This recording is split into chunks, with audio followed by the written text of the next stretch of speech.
Hello student. आज हम fourth unit crime against women में फोर्थ यूनिट के second topic prevention of female foeticide को हम इसमें देखेंगे। प्रिवेंशन ऑफ फीमेल फोर्टिसाइड जो है ये कन्या भ्रूणों की हत्या को रोकने को लेकर के एक एक्ट लाया गया, क्योंकि समाज में ये घटनाएं बहुत ज़्यादा होने लगी थी। महिलाओं को गर्भ में ही मार देना, महिला भ्रूण को। तो इसको रोकने के लिए एक एक्ट को लाने की ज़रूरत पड़ी। ये एक्ट जो है इसको 1991 में लोकसभा में प्रस्तुत किया गया। The pre conception and pre natal diagnostic technique prohibition of sex selection act 1994। इसको लोकसभा में प्रस्तुत किया गया। लोकसभा में इसमें डिस्कशन हुआ। डिस्कशन के बाद ये विधेयक को सदन द्वारा पारित कर दिया गया और ये 1996 में जो है एक्ट बन करके तैयार हो गया। लेकिन इस एक्ट में बहुत ज़्यादा कमियों के चलते इसको 2002 में बहुत ढेर सारे अमेंडमेंट के साथ फिर से लाया गया, लेकिन एक्ट का नाम चेंज नहीं हुआ, एक्ट का नाम सेम रहा। तो इसका नाम है, इसको हिंदी में आप बोलेंगे गर्भधारण पूर्व और जन्म पूर्व निदान कारक तकनीक भ्रूण लिंग चयन निषेध अधिनियम 1994। इस एक्ट का उद्देश्य मेनली ये था कि जन्म से पहले ही इस टेक्निक को यूज करके, जो सोनोग्राफी या अल्ट्रासाउंड आप जानते हैं, इस टेक्निक को यूज करके पहले ही पता कर लेना कि जो मदर वोम में बेबी है वो गर्ल है या बॉय है। और ऐसे में बेटे की चाह में और बेटियों पर होने वाले खर्चे को रोकने के लिए, परिवार में जो दहेज का बोझ बढ़ता है उससे बचने के लिए इसको अपनाया जाने लगा। और इसमें लिंग चयन करके अपनी मर्जी से जब बेटा है तो उसे जन्म देने की व्यवस्था की जाने लगी। लेकिन इसका परिणाम क्या निकला? इसका परिणाम ये हुआ कि समाज में महिलाओं की संख्या बहुत ज्यादा कम हो गई। इसमें एक आपको केस बताऊं मैं, डॉक्टर अनिल कुमार मिश्रा बनाम उत्तर प्रदेश राज्य का एक केस है, जिसमें ये इलाहाबाद हाई कोर्ट ने बहुत ज़्यादा इसको गंभीरता से लिया और इस स्थिति को मैं बताया कि जो महिलाओं का रेशियो है वो 1000 में 933 महिलाओं का रेशियो था। लेकिन इसमें थोड़ा सा सुधार हुआ, 1000 में 940 महिलाएं रह गई थी। लेकिन यही टेस्ट जब बच्चों में किया गया, 6 साल तक के बच्चों पर ये सर्वे किया गया, तो ये स्थिति बहुत ज्यादा चिंताजनक थी। वहां पर 1000 में 927 बच्चे थे, लेकिन ये रेशियो और ज्यादा गिर करके 1000 में 914 बच्चियां रह गई थी।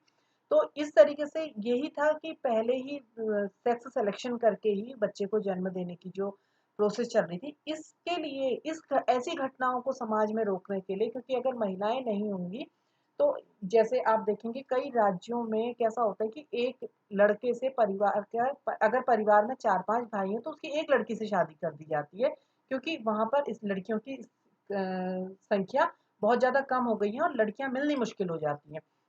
तो ऐसी समाज में महिलाओं के खिलाफ होने वाले इस अत्याचार को रोकने के लिए कि जो गर्भ से ही उसको मार देना, आप देख रहे हैं इसमें, आप महिलाओं के खिलाफ होने वाले अत्याचार देख रहे हैं और हर लेवल में देख रहे हैं। आपने देखा कि हर उम्र में देख रहे हैं। और ये अत्याचार ऐसा है जो कि उसके जन्म से पहले से शुरू हो जा रहा है। तो इसमें इस अधिनियम का उद्देश्य था इन ऐसे कार्यों को लिंग चयन करना और कन्या भ्रूण की हत्या को रोकने को लेकर के किया गया। वैसे आप जानते हैं समाज में कोई भी टेक्निक जब डेवलप होती है तो टेक्निक का उद्देश्य क्या होता है? पॉजिटिव लेकर के आता है, टेक्निक पॉजिटिव उद्देश्य को लेकर के आती है। अगर ये जो मशीन, सोनोग्राफी मशीन या अल्ट्रासाउंड मशीन है आई, तो इसका पर्पस क्या था? कोई जेनेटिक प्रॉब्लम है अगर किसी बच्चे में, या क्रोमोसोमल डिसऑर्डर है, या कॉन्जेनाइटल डिजीज है, जैसे कोई ऐसी एबनॉर्मलिटी के साथ बच्चा, 2 सिर हैं या 4 हाथ हैं या 1 हाथ है, या इंटरनल बॉडी उसकी या किडनी वगैरह डेवलप नहीं है, इसको टेस्ट करने के लिए इस टेक्निक को लाया गया। मगर इसका दुरुपयोग किस चीज में कर दिया?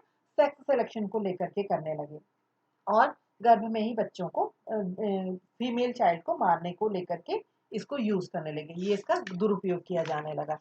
लेकिन इसमें जो था, ये एक्ट को लाने का रीजन ये था कि इसमें सेक्स सिलेक्शन को प्रोहिबिट करने का इसमें उद्देश्य लेकर के आए थे। और इसको कि सेक्स सिलेक्शन किया जाए, इसके एडवर्टीजमेंट पर भी रोक लगाना था।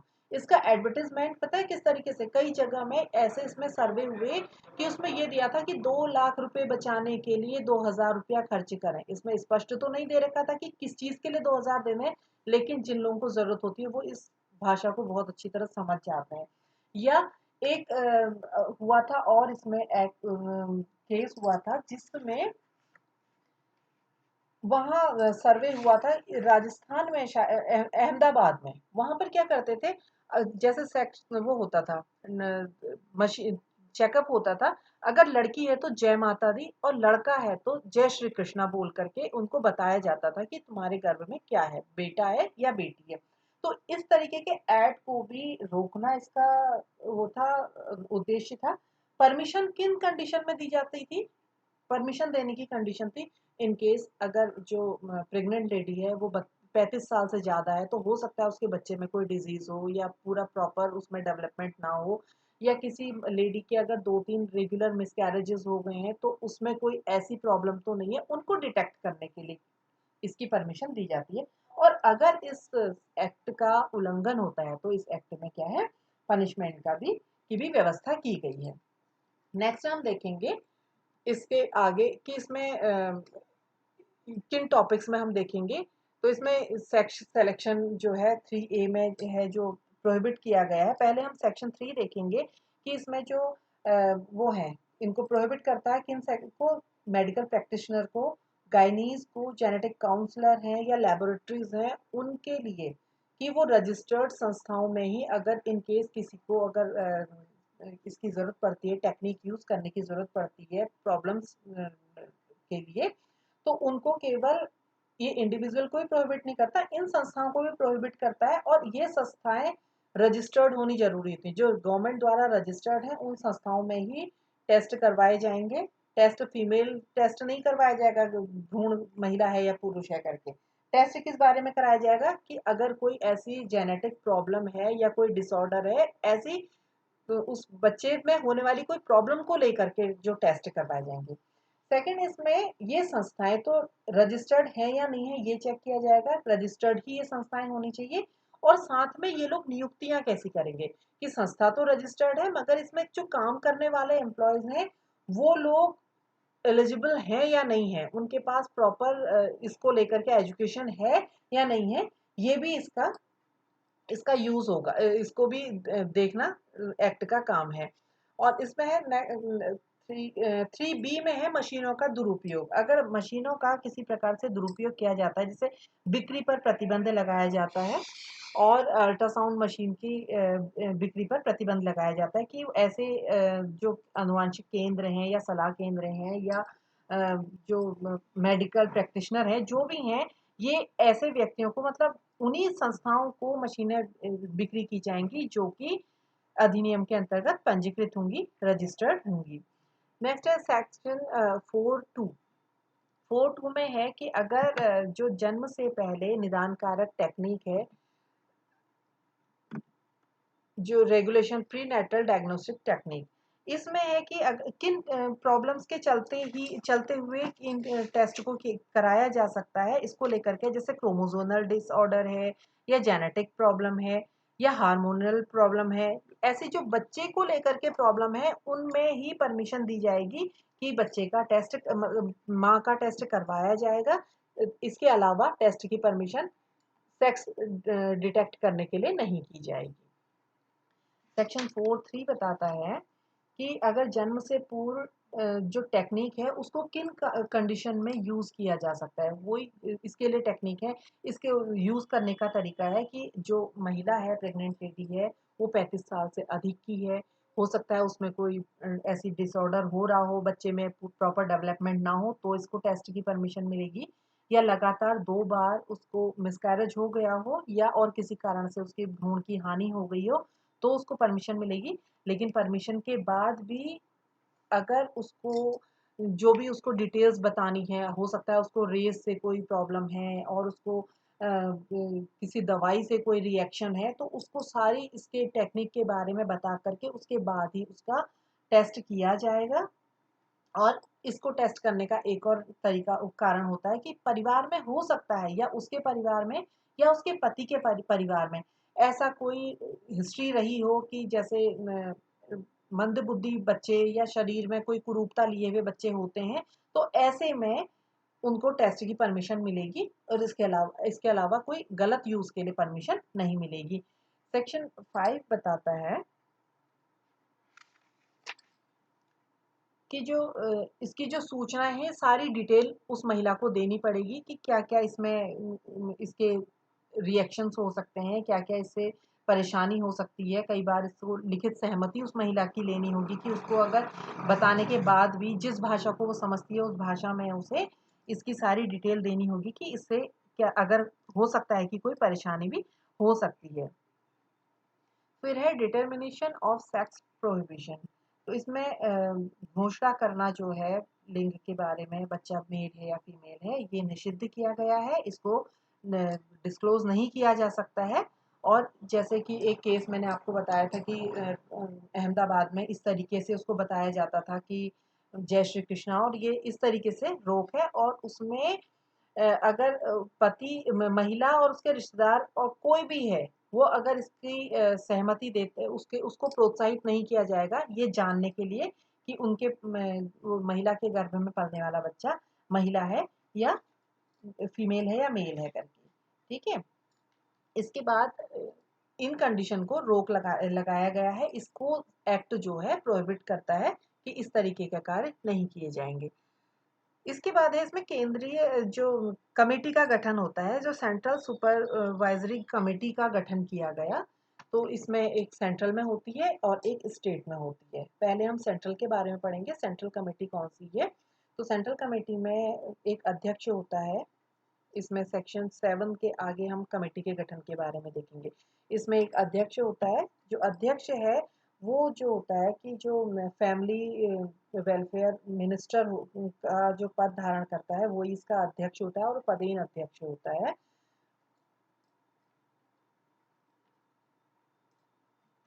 वो इसका अध्यक्ष होता है। और उपाध्यक्ष जो होता है, जो इस विभाग का जो इस सचिव होता है, वो इसका पदेन उपाध्यक्ष होता है। इसके अलावा 3 नॉमिनेट मेंबर इसमें होते हैं।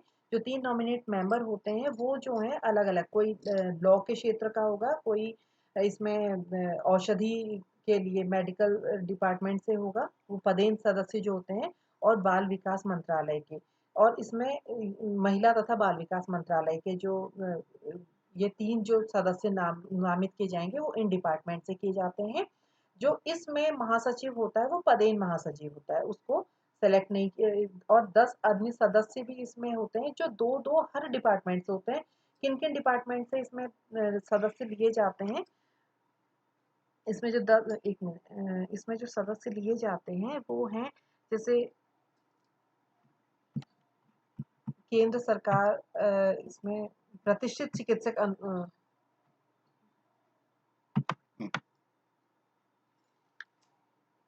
जो इसमें 3 सदस्य होंगे, जो इसमें 10 सदस्य अन्य होते हैं, वो हर डिपार्टमेंट से दो दो ही होते हैं। तो इसमें है जो चिकित्सक अनुवंश वैज्ञानिक होता है, 2 मेंबर इस डिपार्टमेंट से होंगे। 2 होंगे जो परिवार नियोजन और स्त्री रोग प्रसूति तंत्र के विशेषज्ञ होंगे, 2 बाल रोग विशेषज्ञ से होंगे, 2 जो होंगे सोशल साइंस उस डिपार्टमेंट से होंगे, और 2 महिला संगठन के होंगे। तो इस तरीके से हर एक से दो दो सदस्य लेके 10 सदस्यों को नामित किया जाता है। और इसमें से 2 सदस्य जो हैं लोकसभा द्वारा जिनको चयन किया जाता है, उनका सिलेक्शन लोकसभा से होता है।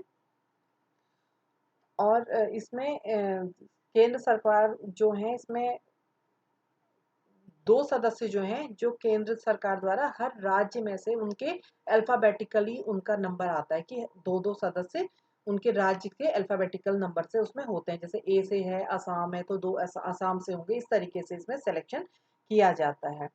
इसमें जो है इनका कार्यकाल जो है वो 3 साल का होता है, जो सदस्य नॉमिनेट किए जाते हैं। लेकिन जो सदस्य इसमें पदेन मेंबर होते हैं उनके उनका कार्यकाल 3 साल का नहीं होता। उनका कार्यकाल किस तरीके से होगा, जो उनका कार्यकाल होगा उस लेंथ से उनका कार्यकाल चलेगा।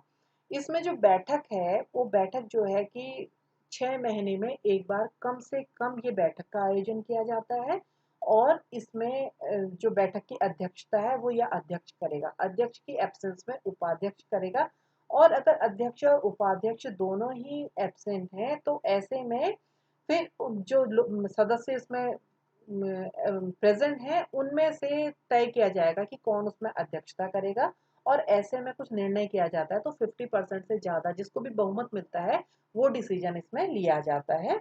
और भत्ते इनको जो प्रदान किए जाते हैं, जो पदेन सदस्य हैं उनको भत्ते नहीं मिलते हैं क्योंकि वो पदेन सदस्य हैं, उनको अपनी सैलरी मिल रही है।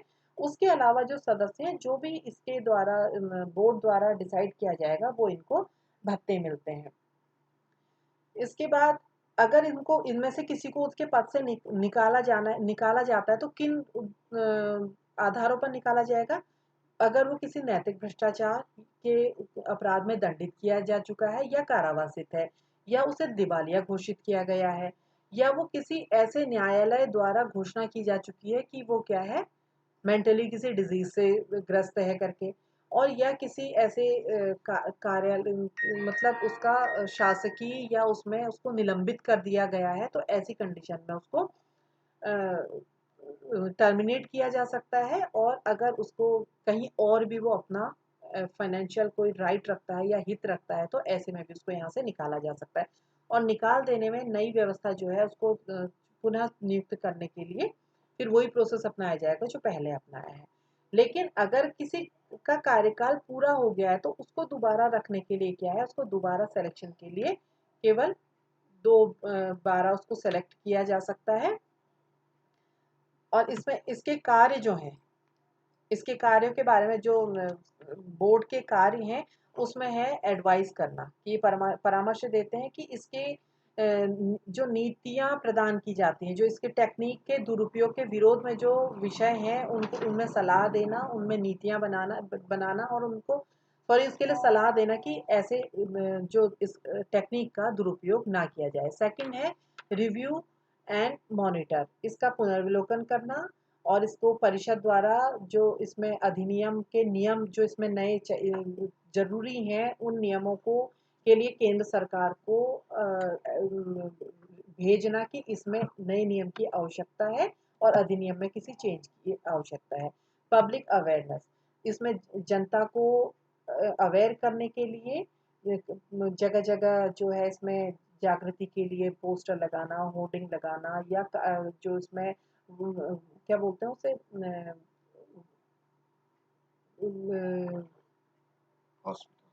नहीं, जगह जगह वर्कशॉप लगाना कि इसको लेकर के कि ये गलत कार्य है करके।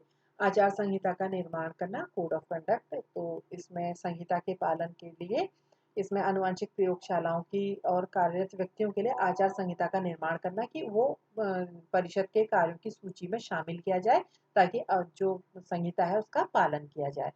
और इसके आगे क्रियाकलापों का पर्यवेक्षण करना, तो जो क्रियाकलाप इसमें हो रहे हैं, जो इसके अलग अलग अंगों द्वारा कार्य किए जाते हैं, उन कार्यों से जो कदम उठाए जा रहे हैं वो युक्त युक्त कदम उठ रहे हैं या नहीं हो रहे हैं, और उनको ऑब्जर्व करना, उनको देखना और उनके सारे कार्य जो हो रहे हैं उनकी सूची सम्मिलित करना।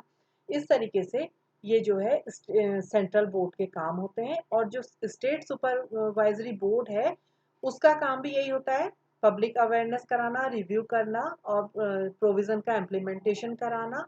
जो रिपोर्ट्स हैं इसको लेकर के वो रिपोर्ट्स जो हैं वो आगे केंद्र शासित राज्य हैं तो और या राज्य हैं जैसे भी हैं उस तरीके से अपने अधिकृत को उन रिपोर्ट्स को भेजना और एक परिषद का गठन करना, जो कि एक बोर्ड का गठन करना जो कि राज्य और जो जिसमें कि इतने सदस्य जो कैसे गठन करना, जैसे एक अभी सेंट्रल में हमने देखी थी एक बोर्ड का गठन हुआ था, ऐसे ही एक गठन करना। इसमें जो होता है, जो चेयरपर्सन होता है वो परिवार कल्याण विभाग का मंत्री जो होता है वो पदेन इसका चेयरपर्सन होगा। जो वाइस चेयरपर्सन होगा वो इसका जो सचिव होता है जो परिवार कल्याण का, वो इसका पदेन सचिव उपाध्यक्ष रहता है। और जो कमिश्नरों से नीचे का नहीं होगा जो व्यक्ति, वो इसमें ऐसे सदस्य बनाए जाएंगे जो इसमें विधि कल्याण और भारतीय औषधि होम्योपैथिक विभाग के सचिव या कमिश्नरों को इसका पदेन या उनको या उनके प्रतिनिधियों को इसका क्या बनाया जाएगा, इसमें मेंबर बनाया जाएगा, सदस्य बनाया जाएगा। और विधान परिषद से 3 महिला सदस्यों को इसके मेंबर बनाया जाता है। और 10 राज्यों में से इनमें दो दो 10 जो इनके 10 सदस्यों की नियुक्ति की जानी है, जैसे उसमें भी 10 सदस्यों की अलग अलग राज्यों उससे कर रखी थी डिपार्टमेंट से, ऐसे इसमें भी की जाएगी दो दो मेंबर की हर डिपार्टमेंट से। जैसे समाज विज्ञानी, विशेष विधि विशेषज्ञ हो गया, और महिलाओं के लिए सक्रिय कार्य करने वाले जो संगठन हैं उनसे रिलेटेड हो गया, महिला रोग विशेषज्ञ हो गया, या बाल रोग विशेषज्ञ हो गया, और रेडियोलॉजी और सोनोलॉजी डिपार्टमेंट के इनसे भी इनके मेंबर लिए जाते हैं, दो दो मेंबर पांचों डिपार्टमेंट से लिए जाते हैं। और इसका जो अधिकारी है, जो वो जो इसका पदेन सचिव इसका वो रहेगा, जो इसका राज्य पर्यवेक्षण पद में पदेन सदस्य सचिव के पद पर नियुक्त किया जाएगा। किसका होगा, जो संयुक्त निदेशक के पोस्ट से नीचे का ना हो। इसकी बैठकें भी कम से कम 4 महीने में एक बार इसकी बैठक की जानी जरूरी है। और इसमें भी सदस्यों का कार्यकाल 3 साल का होगा। और इसमें भी पदेन सदस्यों के कार्यकाल पर ये स्थिति लागू नहीं होगी, उनका अपना क्या चलेगा, कार्यकाल के हिसाब से ही इसमें समय टर्म चलेगा। और जो प्राधिकारियों की जो इसमें जो बैठक में कम से कम 1/3 बहुमत होना किसी भी डिसीजन के लिए बहुत जरूरी होता है। इसमें जो प्राधिकारी है इनकी शक्तियां जो हैं वो शक्तियां क्या है, जैसे आप देखेंगे कोई भी जब बोर्ड बनाया जाता है तो उनको क्या होता है कि उनको समन करके बुलाने की शक्ति होती है इसमें, जो इसका अधिकारी होता है उसको उनको बुला सकते हैं, किसी को भी समन करके बुला सकते हैं। कोई भी डॉक्यूमेंट्स अगर उनको उससे रिलेटेड चाहिए तो डॉक्यूमेंट्स प्रस्तुत करने के लिए कह सकते हैं। और अगर उन्हें शंका होती है कि किसी डिपार्टमेंट में किसी जगह सेक्स डिटरमिनेशन हो रहा है, सेक्स सिलेक्शन हो रहा है, तो ऐसी जगह क्या अगर उनको कहीं की इंफॉर्मेशन मिलती है, चाहे उन्हें कहीं से खुद उनको इंफॉर्मेशन मिली हो, किसी के थ्रू मिली हो, या खुद उनको शंका हुई हो, तो ऐसी जगह के लिए सर्च वारंट जारी कर सकते हैं। या और भी कोई कार्य अगर घोषित किए जाएंगे वो इसमें समुचित प्राधिकारी के जो होंगे कार्य होंगे। इसके अलावा अन्य कार्य इसमें क्या होते हैं समुचित प्राधिकारी के, इन जगहों का बार बार इनका पर्यवेक्षण करना, इनको देखना, इसमें मानकों का पालन हो रहा है या नहीं हो रहा है इसको चेक करना, और पंजीकरण करना, और पंजीकरण को निलंबित करना। अगर प्रॉपर उसमें कार्य नहीं हो रहा है तो पंजीकरण को निलंबित करना, निरस्त करना भी इनका कार्य है। और नियमों का उल्लंघन होने में जांच लेना और तत्काल निर्णय लेना इनका कार्य है। और किसी भी अगर कहीं स्वयं इनको सूचना मिलती है या किसी के द्वारा सूचना मिलती है तो ऐसे मामलों की समय रहते ही जांच करना। और अगर शिकायत सही निकलती है तो पंजीकरणों को निरस्त करना।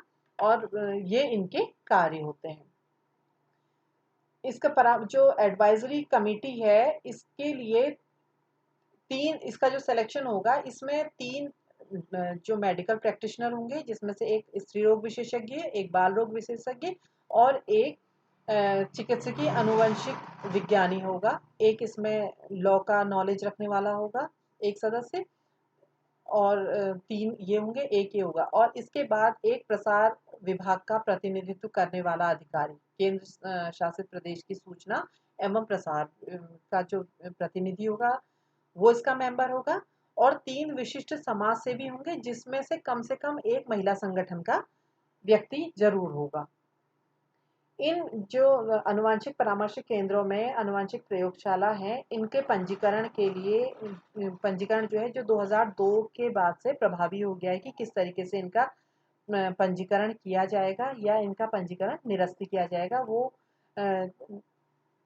बिना पंजीकरण के कोई भी व्यक्ति अपने यहाँ ऐसी मशीनों को नहीं रख सकता है। और उसका समय समय पर जो उनका निर्धारित शुल्क है उसको पे करके उसको फिर से रिन्यू करवाया जाएगा।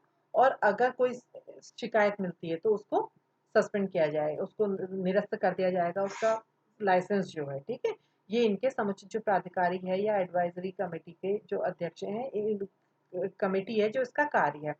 इसमें कोई भी इस एक्ट के अंतर्गत कोई भी जो अपराध है वो सारे के सारे कॉग्निजेबल होंगे, नॉन वेलेबल होंगे और अशमनीय होंगे। इस प्रकार के अपराध को जो भी है, मतलब या क्लास मेट्रोपॉलिटन मजिस्ट्रेट या प्रथम श्रेणी न्यायिक मजिस्ट्रेट से निचले स्तर का कोई भी अधिकारी इसको सुनने के लिए राइट नहीं रखेगा। तो इससे ऊपर के या उसे न्यायिक मजिस्ट्रेट प्रथम श्रेणी होना है या मेट्रोपॉलिटन मजिस्ट्रेट की अदालत में ही ये कार्य चलेगा।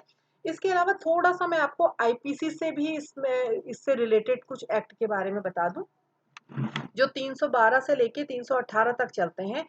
312 में है कि अगर किसी व्यक्ति का कोई ऐसा मिसकैरेज हो रहा है तो इसमें किसी महिला का जो मिसकैरेज कराया जा रहा है और उसकी लाइफ बचाने के लिए इसका मिसकैरेज किया जा रहा है, purpose of good faith, purpose of saving the life of the woman, अगर ऐसे किया जाता है तो ठीक है। लेकिन अगर उसकी लाइफ बचाने के लिए ज़रूरी है, ऐसे में उसका अबॉर्ट करवाना तो ठीक है। लेकिन अगर इसमें किसी तरीके का ऑफेंस बनाया होता है, अगर ये ऑफेंस किस में कराया जाता है कि गुड फेथ में नहीं कराया गया है, तो इसमें क्या है कि 7 साल तक की सजा का प्रावधान है और ये ट्रायल बाय मजिस्ट्रेट है और फर्स्ट क्लास मजिस्ट्रेट द्वारा इसमें सुनवाई होगी और अशमनीय अपराध है। 313 बताता है कॉजिंग और मिसकैरेज विदाउट वुमेन्स कंसेंट। अब वुमेन की कंसेंट के बिना इसको मिसकैरेज किया गया है। एक तो पहले जो मिसकैरेज है वो क्या है, वुमन ने करवा रखा है, करवाएगी तो 7 साल की होगी, और वुमन की कंसेंट के बिना अगर करवाया जाता है तो इसमें 10 साल तक की सजा है। और इसमें तो सारी अपराध जो है कि नॉन बेलेबल और कॉग्निजेबल एंड ट्रायल, ये ट्रायल बाय सेशन कोर्ट होगा, और अशमनीय अपराध तो सारे ही हैं ये। 314 में death cause by act done with intent to cause miscarriage. अगर मिसकैरेज करने ये जो कराया जा रहा है, ऐसे में अगर मिसकैरेज होता है तो उसको 10 ईयर की सजा और shall be liable to fine. और अगर ये बिना महिला के कंसेंट के होता है तो ऐसे में ये लाइफ इम्प्रिजनमेंट तक का इसको एक्सटेंड किया जा सकता है। ये भी सेशन कोर्ट में ट्रायल होगा। बाकी सारी चीजें आपको जैसे पता है इस एक्ट में ट्रायल बाय सॉरी ये अशमनीय अपराध है, नॉन बेलेबल है और कॉग्निजेबल अपराध इसमें सारे के सारे हैं। 315 बताता है कि act done with intent to prevent child being born alive और the to cause it to die after birth. अगर बच्चा मर जाता है या उसे पैदा होने से रोका जाता है तो ऐसी कंडीशन में की पनिशमेंट क्या है, 10 साल तक की सजा है और फाइन या दोनों के द्वारा। और same cognizable, non bailable, trial by court of session, session court से नीचे, क्योंकि ये क्या हो जाता है, मानववध की कैटेगरी में आ जाते हैं ये अपराध। ठीक है। 316 में भी causing death to quick unborn child by act amounting to culpable homicide, ये भी ये बताया जैसे कि ये मानव वध की कैटेगरी में आ जाते हैं, तो ऐसे में ट्रायल बाय सेशन कोर्ट है और 10 साल तक की सजा और फाइन है इसमें। और ऐसे में इसमें पनिशमेंट के प्रावधान किए गए हैं। Exposure and abandonment of child under 12 year by parent of person having care of it। अगर 12 साल तक के बच्चे को उसके पेरेंट्स द्वारा या किसी के द्वारा छोड़ दिया जाता है, अगर उसको कोई जानवर हानि पहुंचाता है या उसके शरीर में कोई ऐसे निशान होते हैं, तो ऐसे में भी जो ये अपराध है 7 साल की सजा और फाइन दोनों का होगा। और इसमें जो है ट्रायल ऐसे मजिस्ट्रेट ऑफ फर्स्ट क्लास द्वारा इसमें ट्रायल लिया जाएगा। और एक है concealment of birth bye secret disposal of dead body. अगर किसी बच्चे की ऐसे डेड बॉडी छुपाई जाती है या उसका जो उसको दाह या दबाना जो भी किया जाता है उसको छुपाया जाता है, उसकी बॉडी को छुपाया जाता है, ऐसे में जो पनिशमेंट है 2 साल तक का होगा और फाइन होगा, या दोनों से उसको जो सजा भी होगी और फाइन भी होगा, और ये फर्स्ट क्लास मजिस्ट्रेट द्वारा सुना जाएगा। ये जो है ये एक्ट ये इससे रिलेटेड जो आईपीसी में है वो थोड़ा सा मैंने आपको नॉलेज के लिए इसमें दे दिया है। ये एक्ट हमारा यहीं खत्म होता है। Have a nice day.